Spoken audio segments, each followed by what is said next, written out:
All right, let's talk about stuff like hackling or twists or kinks or whatever you want to call them.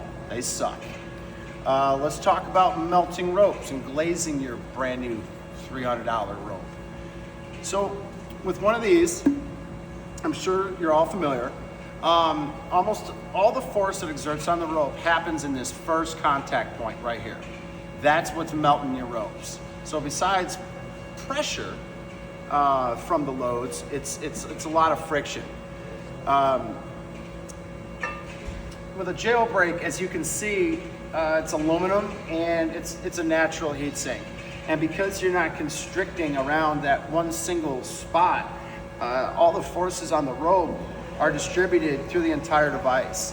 And because you're not touching one rung over and over and over with wraps, nothing actually gets hot enough to melt your ropes. So no, jailbreaks will not melt your ropes.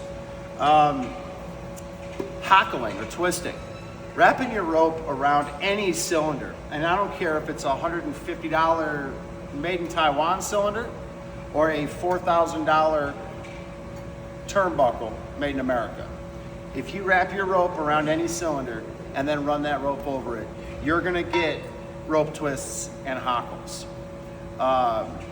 which cost money, costs the company money, costs the crew money. I mean, you're gonna spend a lot of time just undoing rope twists just to get back to work.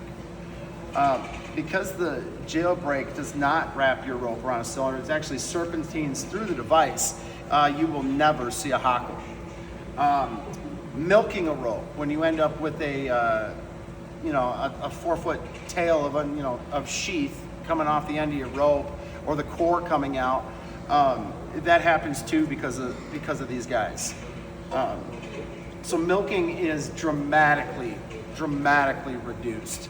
Most of the ropes that I use for my tree service, I used to have to kind of tie them off, run 150, 200 feet of rope out, and get the rope and the core and the sheath all lined back up together.